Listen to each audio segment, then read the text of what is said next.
શીખી જશો ઇંગ્લિશ અઠવાડિયાના ચોથા દિવસમાં મિત્રો તમારું હાર્દિક સ્વાગત છે. હું છું આશુતોષ રાણા, અકમ્પ્લીટ ઇન્સ્ટિટ્યૂટ. મિત્રો, ઘણા સમયથી અથવા તો ઘણા દિવસોથી તમે ભણવા માટે અને હું ભણાવવા માટે જે ટોપિકનો રાહ જોઈ રહ્યા હતા એ છે આજનો છે મિત્રો ટેન્સ. શું છે ટેન્સ હવે જોઈએ આજે. હવે ફરી હું તમને એક વાત યાદ કરાવી દઉં છું મિત્રો કે આપણે શું શું શીખ્યા મિત્રો. તો એઝ યુ નો તમે એક રીઝન શીખી ગયા પહેલા લેક્ચરમાં. બીજા દિવસે તમે શીખ્યા ટુ બી ના રૂપો, પછી તમે શીખ્યા છે ટુ હેવ ના રૂપો, અને પછી આજે જે મોસ્ટ આઈએમપી અને જે આપણે અને તમે નાનપણથી ભણતા આવ્યા છીએ મિત્રો એ છે ટેન્સ. અગેન એક વાત કરું છું કે તમને મને અથવા તો બધા આખા જગતને ખબર છે કે દુનિયામાં 12 કાળ છે. બધાને ખબર છે, નાનપણથી ભણતા પણ આવ્યા છે, પણ માસ્ટરી તો કે એ કહેવા નહીં.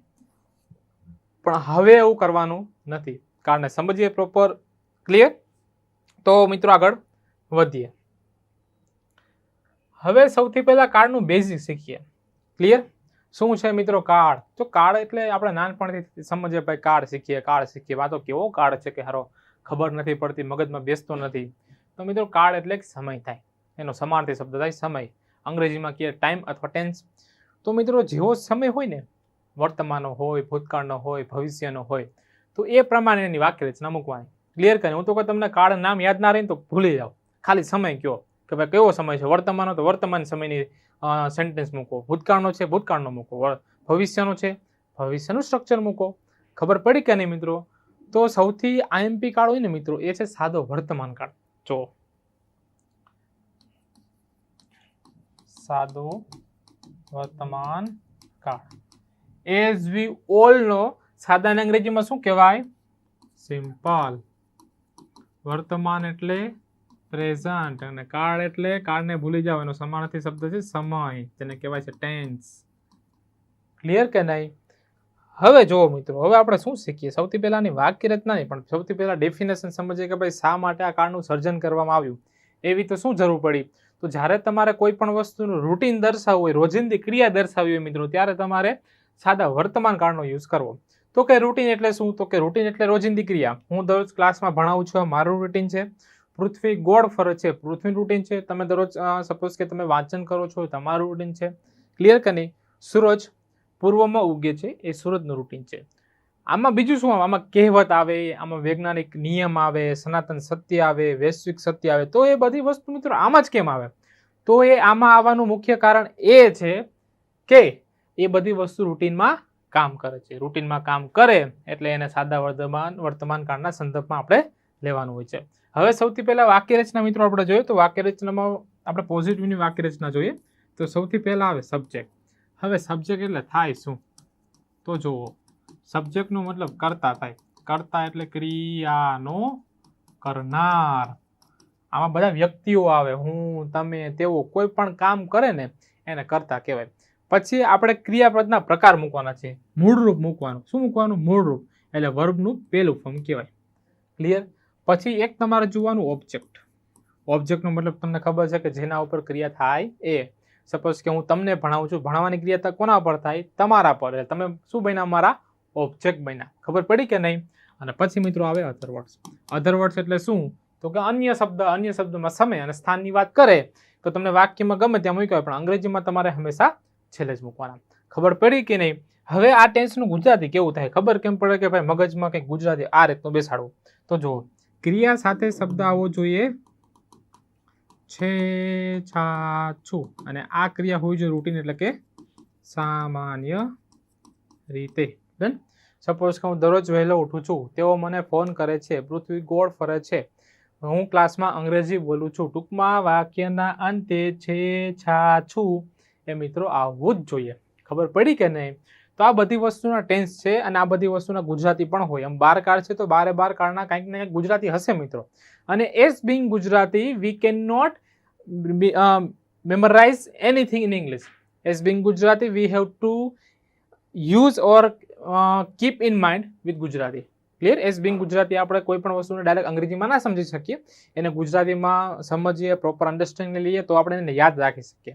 તમે અંગ્રેજીનું કોઈ પણ એક પેજ વાંચો, તમે વાંચી જશો ઇમિડિયેટલી તમે સમજી પણ જશો, પણ જ્યારે તમને જોયા વગર એમને મોઢે બોલવાનું કહેશો ત્યારે ગાઈસ તમે કન્ફ્યુઝ થશો.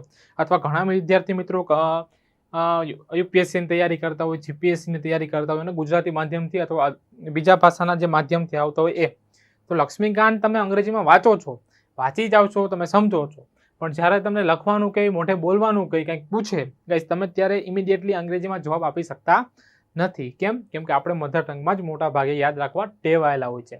ડન. તો આ ટેન્સનું પણ ગુજરાતી જ છે. હવે હું એક વાક્ય લઉં. શું છે વાક્ય જોઈએ. હું દરરોજ એક મૂવી જોઉં છું. આ છે મિત્રો વાક્ય. એ તમને ખબર છે કે હું એટલે થાય આઈ, પછી ઓલવેઝ છેલ્લેથી સ્ટાર્ટ કરો, જોઉં છું એ ક્રિયા થઈ ગઈ એટલે વોચ, એક મૂવી એટલે આ મૂવી, દરરોજ એટલે ડેઈલી. ક્લિયર કે નહીં? આ બની ગયું વાક્ય મિત્રો. કેટલું સરળ રીતે બન્યું ગાઈસ. આ રીતે સરળ સમજવું હોય ને તો જ તમે અંગ્રેજી શીખી શકો. ડન. હજી એક વાક્ય લે. તમને ખબર છે કે આપણી પાસે અંગ્રેજીના 4 બાળકો છે. કોણ કોણ? હી, સી, ઈટ અને નામ એકવચન. ડન. આ 4 લોકોને એવી ડિમાન્ડ છે કે ભાઈ મારી બાજુમાં તમે એસ કે ઈએસ વાળો સ્પેલિંગ મૂકો, તો એસ કે એસ આમાં ક્યાં મૂકશું? તો કે ક્રિયાની બાજુમાં. ડન.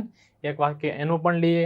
સપોઝ કે તેણી દરરોજ અહીંયા આવે છે. તેણી એટલે તમને ખબર છે સી, આવવું એટલે કમ. વાસી તો અંગ્રેજીના બાળકો છે તો મારે એને એસ કે એસ મૂકવો પડશે કે નહીં? અત્યારે તમારે મૂકવાનું છે એસ. તો સી કમ્સ, અહીંયા એટલે હિયર, દરરોજ એટલે ડેઈલી. આ બની ગયું મિત્ર વાક્ય. કેટલું ઇઝી છે. પેલો શબ્દ લઈને મારો યુટર્ન આરામથી આવડી જાય. ક્લિયર? હવે આ કાર્ડ શીખી ગયા. હવે આપણે આને એક્ઝામ્પલમાં ફેરવીએ. ક્લિયર કે નહીં? શું છે એક્ઝામ્પલ મિત્રો? જોઈએ. હવે મેં તો તમને સાદો વર્તમાન કાળ શીખવાડ્યો, પણ સાદા વર્તમાન કાળના કયા વાક્ય છે તમને ઓળખતા ફાવશે. અત્યારે આપણે જે સોલ્વ કરશું એ બધા મિક્સમાં કરશું. ક્લિયર કે નહીં? તો તમારે હવે બધી વસ્તુને ગુજરાતી યાદ રાખવાનું. શું તમે તમારું કામ પૂરું કરશો તો સ કયા કાળમાં આવે? ભવિષ્ય કાળમાં આવે કે નહીં? પ્રશ્ન છેલ્લે આગળ મૂકવાનું will you finish your work? પ્રશ્નાર્થ ચિહ્ન. પછી હું દરરોજ ક્રિકેટ રમતો નથી. દરરોજ એટલે કયા કાળની વાત થાય? રૂટીન એટલે કે સાદો વર્તમાન કાળ થાય. અને નકાર છે એટલે તમને ખબર છે કે ડુ ડઝ આવે. I do not play cricket. દરરોજ એટલે ડેઈલી અથવા એવરી ડે. ક્લિયર કે નહીં? પછી શું છે? તમે તમારી ભૂલ સ્વીકારી નહીં. સાદા ભૂતકાળની વાત થઈ ગાઈસ. નકાર બનાવો. You did not accept your mistake. Done. આ વાક્ય તમારે જાતે બનાવવાનું છે મિત્રો. આગળ વધીએ. હું બનાવી દઉં. ચલો, આપણે 4 વર્ષથી તાલીમ લઈ રહ્યા છે. આપણે એટલે વી, પછી હેવ બીન ટ્રેનિંગ. 4 વર્ષથી એટલે અથવા તાલીમ લઈ રહ્યા એટલે ટેકિંગ ટ્રેનિંગ પણ થાય. એકચ્યુઅલમાં ટેકિંગ લખવાનું. ક્લિયર? For 4 years. આ બની ગયા મિત્રો વાક્ય. આ વાક્ય તમારે હોમવર્કમાં બનાવવાનું છે. આ પણ હોમવર્કમાં બનાવવાનું છે. આ સાદો વર્તમાન કાળ છે. છૂછા. તે દરરોજ મને ફોન કરે છે. તે એટલે હી. ફોન કરવું એટલે કોલ. અંગ્રેજીના બાળકો એટલે કોલ્સ. મને એટલે મી. અને દરરોજ એટલે ડેઈલી. ખબર પડી કે નહીં મિત્રો? આ રીતે તમારે 12 કાળમાં પકડ હોવી જોઈએ. તો તમે એમ કહી શકો કે ભાઈ હા હું અંગ્રેજી બોલી શકું છું, હું લખી શકું છું, સમજી શકું છું અને વિચારી પણ શકું છું. ક્લિયર કે નહીં? એક્ઝામના ક્રાઇટેરિયા હોય, રાઇટિંગ, સ્પીકિંગ, રીડિંગ અને સ્પીકિંગ, લિસનિંગ એ બધી વસ્તુ હોય ગાઈસ. જો તમે બધી રીતે તૈયાર કરો તો તમે આગળ વધી શકો. ડન કે નહીં? તો આજનો મિત્રો અહીંયા સેશન થાય છે પૂરું. હવે મળીએ નેક્સ્ટ વિડીયોમાં. ક્લિયર? અહીં સુધી મિત્રો કંઈ ડાઉટ હોય તો બિંદાસ કમેન્ટ કરો. આ બધા મેં તમને હોમવર્કમાં વાક્ય આપ્યા છે એ તમારે કરવાના છે કમેન્ટ. ક્લિયર છે? ચલો હવે કાલનો લેક્ચરમાં શું હશે ગાઈસ? તમને યાદ હોય તો ઇન્ડેક્સ જુઓ. કાલે હવે આપણે જોઈશું મિત્રો ટ્રાન્સલેશન. ટ્રાન્સલેશન બહુ આઈએમપી છે ગાઈસ. ટ્રાન્સલેશન વગર તમે બોલતા પણ ના શીખી શકો, બ્લેન્ક સોલ્વ કરતા પણ ના શીખી શકો અને તમે જીપીએસસી અથવા જે મેઇન્સ એક્ઝામ આવતી હોય મિત્રો એ પણ સોલ્વ કરી શકો નહીં. અને એના પછી આપણે મિત્રો જોઈશું પ્લેંગ. એના પછી અંગ્રેજીના કોર્સ વિશે વાત કરીશું. તો મિત્રો મળીએ નેક્સ્ટ વિડીયોમાં. જય હિન્દ, જય ભારત.